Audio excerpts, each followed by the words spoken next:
però no hem aconseguit que el projecte reporte tot el potencial que té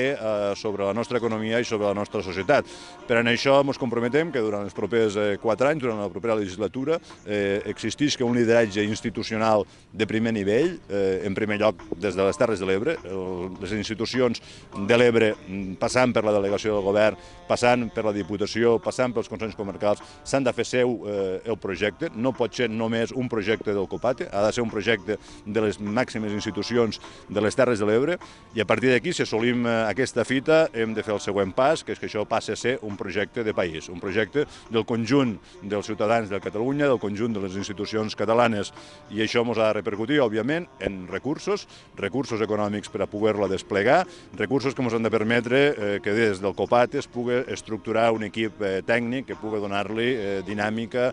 i aplicació a la pràctica de tots els projectes que formen part del pla de gestió. Si som capaços de desenvolupar tot això durant els propers 4 anys, paral·lelament també hem de donar valor a la marca. La marca Ebre Biosfera ha de ser coneguda i reconeguda no només a Catalunya, sinó també als principals mercats europeus,